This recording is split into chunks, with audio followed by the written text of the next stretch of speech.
A viewer of mine once said, when a manufacturer is promoting durability of a phone more than its actual features, there's a good chance there is something wrong with that phone. Is that the case for the Redmi Note 15 Pro Plus? Because everywhere you look, every marketing material about this phone is talking about tightened durability. I guess we will find out. So this is the Redmi Note 15 Pro Plus, what I believe should be the 15th generation of the Redmi Note series. And yes, everywhere you look, tightened durability, just to give you an idea that this phone is tough, but we're not here to talk about its toughness. There's nothing I'm going to say about the toughness of this phone that Jerry Riggs has not already tested. So we're going to talk about how functional it actually is, especially compared to the last generation and every other smartphone around this price point. Some smartphone around this price point, not every, but you get my point. So this is the top of the line Redmi Note device, the 15 Pro Plus. We have the Redmi Note 15 Pro, there's a 4G and 5G version, and then there's a Redmi Note 15. I think there's also a 4G and 5G version. What I have here is the 15 Pro Plus 5G, the one with the Snapdragon 7S Gen 4. So before I worked on this review, I asked you guys to drop questions about the device that you want me to answer. And there were a ton of them, over 50 questions from just YouTube alone. So keep watching. I'm going to try as much as possible to cover each of the questions throughout this review, and the ones the video does not directly cover, I will answer at some point in this video, so you might want to watch the entire thing. So let's start with the price of the Redmi Note 15 Pro Plus. This one is somewhere around 400 to 500 USD, I believe. In Nigeria, the base version comes at about 620,000 naira. I think that one has 8 gigs of RAM and 256 gigs of storage. You can get storage options up to 12 gigs of RAM and 512 gigs of storage. So if you're picking up the Redmi Note 15 Pro Plus 5G, typical unboxing experience as you'd expect of Redmi phones, the same old white and red packaging with all of its accessories. They don't add earphones in the box, so just smartphone charging brick, case, and USB cable. The charging brick is 100 watts. If you watch my Poco M8 Pro review, I complained that there was one reason I could not use it consistently when I traveled, and it's the fact that it did not have eSIM. That's one feature you are going to find on the Redmi Note 15 Pro Plus.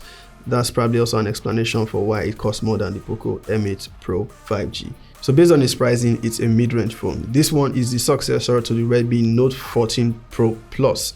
They don't look very different from each other when you look at the back design, but there's difference in the hands-on feel because this one has more flat frame and the display is not as curved as the previous generation. I think I like how this one feels on the hands. Now, one thing that makes the 15 Pro Plus stand out is the design, particularly if you are getting the vegan leather version. The other versions are just plain in design, much similar to what you get with the Poco M5 Pro. Without these black bars, of course, they're plain designs, but this one looks and feels a lot more premium than the other ones, and I don't think it even costs more than those. So I recommend you get this color. It's called mocha brown, or is it mocha? Now, aside Gorilla Glass Victus 2 making this device tough, it also has IP69K rating, meaning you can take this swimming and you can survive submersion below certain depths. That's one feature it offers more than the Poco M8 Pro. Now, the Poco M8 Pro actually has IP69 rating, but only for select regions. But for every region the Redmi Note 15 Pro Plus is available, you get the IP69 rating. And then there is the wet touch display, that feature where even if the screen is wet, you can still operate the phone without it going freaky. Now, as I said earlier, the display of the Redmi Note 15 Pro Plus is not curved to the point that I would want to actually call it a proper curved display device, but it's just slightly curved, and I think it's the perfect blend between a flat display and a curved display. It's a 1.5K high-res display. It is sharp, it is vibrant, it's a tall 6.83-inch display, perfect for media consumption if that is what you want to use it for. If you want to play games, it's a good enough display for that. And then there is the fact that it has stereo speakers, which can get pretty loud, 400% volume. When you're using it at the maximum volume though, it might not be as punchy as when you're using it below that, but for phones around this price point, it has one of the higher quality sounds. I know what you're going to say, but no. It's not BlackBerry. It may have been inspired by the BlackBerry of the past, but it's a device meant to help you focus, to communicate, and nothing more.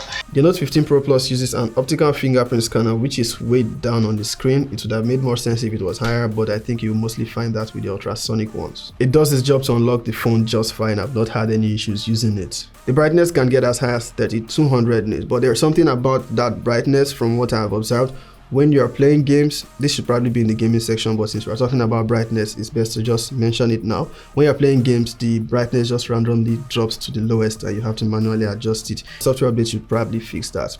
But back on the display specifications and how it feels, 120Hz refresh rate, it is pretty smooth. It's mostly at 120Hz, and when the device is idle, it drops to about 60, but all my time using this device, I've not experienced any lags in the animations. The software here is HyperOS 2 with Android 15, which is an okay software. It runs well on this device, but there's already Android 16, and the fact that this has about 4 software upgrades, and then when you upgrade to Android 16, that's one less, and there are devices already on Android 16, but it's only a concern if you intend to use the device for up to 5 years. I mean, it's tough enough to last that long. The software experience is good, and the only complaint you will really have is the ton of bloatware and the ads that randomly pop up here and there, like plenty, but it's common with Redmi devices, so there's really no surprises there. And if you know your way around Android, you can always disable or uninstall the apps responsible. There's a feature on the software you're not going to find on the Poco M8 Pro, and that is Xiaomi's AI. You don't have that section on the Poco, but you're going to get it with the Redmi Note 15 Pro Plus. We have Xiaomi's Hyper AI.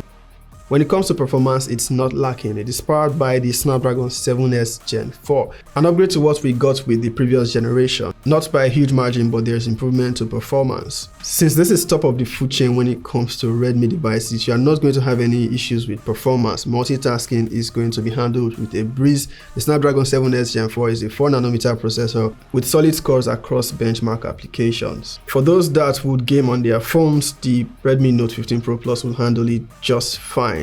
You'll be able to play a game like Call of Duty Mobile at very high graphics and max frame rates, and I think when you drop the graphics quality to low, you'll be able to do it at ultra frame rates, that is 90 FPS. From my experience using this device for gaming, testing the likes of Call of Duty, Delta Force, even PUBG Mobile, it handles itself just fine. And I like the fact that Xiaomi has done a good job with the cooling on this device. I don't know if it's because what I have is the leather version, but it has never gotten abnormally warm, not to talk about even getting hot or high in temperature.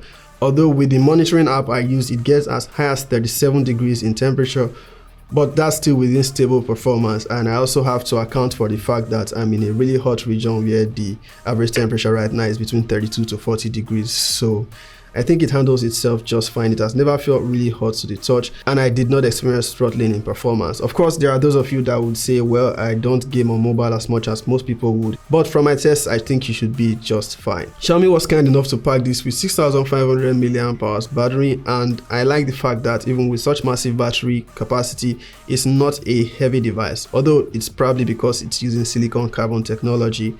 But yeah, the battery life is solid, and I've not experienced any abnormal battery drains. Aside this impressive battery life, it comes with a 100 watts charging brick, so charging this device is not going to take you up to an hour. Now let's talk about cameras. I feel like we already know what to expect when it comes to cameras on Redmi or Xiaomi phones. The rear cameras do a great job, the selfie cameras don't impress as much. Nothing much has changed in the configuration when compared to the last generation, except the selfie camera, which is now 32 megapixels compared to 20 on the 14 Pro Plus. So we have a 200 megapixel main camera, 8 megapixel ultra wide, and that's all. Photos from the rear camera comes out great.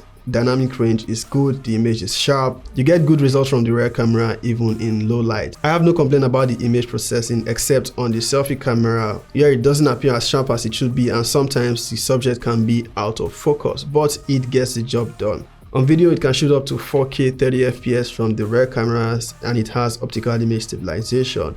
I'd say it does fine, except again on the selfie camera where it can only shoot 1080p 30 FPS, a limitation that is common with Xiaomi Redmi devices. Other phones at this price point can shoot 4K from the selfie camera as well. The processor is capable, I don't know why Redmi prevents it from doing that. Another thing I think it lacks in the camera department is the absence of a telephoto camera.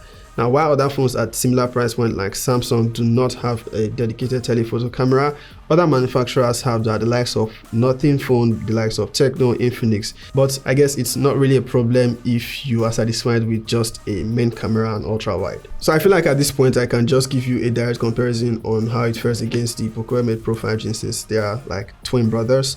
But as I said before, apart from them having the same design, what makes this one more expensive is that a little bit more premiumness, if premiumness is a word, when you look at the leather version, and the fact that it has a 200 megapixel camera, plus there is some AI features here that this one lacks, but both of them have circle to search. And then I don't think that's a deal breaker, because AI these days, you just download an app and you get something that gets the job done. And then there is also the fact that this one supports eSIM, so you are paying a little extra for those features compared to what you're getting on the M8 Pro 5G. If those don't mean a lot to you, you can spend less and pick up the M8 Pro 5G, since it has the same processor. Now, when you are comparing it to other devices around this price point, we're looking at the Samsung Galaxy A56, for example, Tecno's Camon 40 Premier, I believe, and other devices. I believe those ones, apart from the Galaxy A56, a lot of those other devices have higher processors, I mean Dimensity processors. But compared to, say, a Galaxy A56, the 7S Gen 4 is not exactly outperforming the Exynos 1580, but it's close. And then when you're looking at software, you might want to go Samsung because of the longer software support. And then there's the fact that Samsung is also more consistent on cameras. But then looking at how this phone is actually priced, you might want to consider going for the Xiaomi 15T, because I believe that one costs only about $50 more than the Redmi Note 15 Pro Plus, and then it has, I think, the Dimensity 8400, and that's like a flagship killer. It has the telephoto camera I'm talking about. So if you have a budget for this and you can spend a little more, it's not a bad idea going for the Xiaomi 15T. But this is also solid. At this point, I think we should address the questions that you guys asked. If you've watched this video from the beginning to this very point, I've already addressed a couple of them, but the ones I have not directly answered, I'm going to address now. Redmi Note 15 Pro Plus or Poco X7 Pro? Poco X7 Pro. I don't need to explain. I feel like the person that asked this question does not know that Xiaomi makes flagships. Redmi is like their mid-range to budget level. The flagship killers, the like 15T, 15T Pro, and then there's the flagship. So if like you want a flagship Xiaomi phone, buy the flagships. In this region, I don't think we're going to get a 5G version on the base model. For reasons best known to Xiaomi, it has been a pattern, but other regions probably will. I answered this question, you might want to go back to the gaming review. When I saw this question, I just felt like the person that asked this question must be an examiner. Like, you are going to grade my answers. 5 reasons why. Well, I might not give you 5 reasons why, but I'm going to give you a straightforward answer. Yes, it makes sense to upgrade from the Note 13 Pro Plus to the 15 Pro Plus. One, it has like way better build quality. It has improved cameras. It has significantly better performance when you look at the processor compared to what we had on the 13 Pro Plus. Plus, I think the Note 13 series is already approaching the end of its support cycle. I've not physically seen the base version, but from promotional materials, it looks like it is a curved screen. If the Redmi Note 15 Pro Plus has any outstanding or hidden features, they're not exactly hidden. I mean, if you're looking for hidden features, maybe you want to explore HyperOS. But for outstanding features, I would say maybe the durability. That's why they're calling it the Titan, I guess. You should watch Jerry Riggs' durability test. That's an outstanding feature. But then there are budget phones, like more affordable phones that are that durable. I think it's good value for money when compared to other phones around this price point. But as I mentioned before, if you can go higher, go for the 15T. But compared to the Camon 30 Premier that you are using before, this is a reasonable upgrade. I think I already answered this question during the video. I don't know what you mean by anti-lag, because even flagship phones, when pushed to the limits, will lag at some point. But if you are going to be using this for gaming and then streaming, it will handle itself for a mid-range phone. So compared to an older flagship in terms of performance, I feel like the Galaxy S22 is still going to outperform this one, especially in the camera department, because it has more complete camera system. I mean, it's a flagship, this is still a mid-range phone. But then considering that the S22 is a phone from like 3 or 4 years ago, we're already looking at the S26. The advantage this one will have over that is probably durability, and then the fact that this would last longer. The S22 is like already 4 years in. Remember, you're not going to get the S22 new, so if you're getting it, you are probably going to end up using it for just 2 years more. So keep that in mind. I don't know why you want a phone to be fireproof, but I mean, I don't think it is fireproof, but you can test it for us. I feel like I've already answered these questions during the course of this review, but for the question 4 that is saying how smooth it is or if it's going to lag after a year or so, I don't see it lagging after a year or so. I know someone using the Note 13 Pro Plus and it's not lagging even after 2 years, but this is a question we can answer after a year. So I think that's all for the questions. If you feel like your question was not answered here, they have probably already been answered in the video. So in summary, the Redmi Note 15 Pro Plus is a solid phone. It's durable and it actually has the performance to match it. Compared to other phones around this price point, it is solid. But then if you're asking if it's an upgrade from the Redmi Note 14 Pro Plus, not by huge significance. There's not much difference in the camera performance. So unless you just feel like upgrading, I would not really say you should upgrade from the Note 14 Pro Plus to the Note 15 Pro Plus. So do I recommend it as a good device to buy? Yes. So that is the Redmi Note 15 Pro Plus 5G, the Titan. No durability test happening here. Catch you in the next one.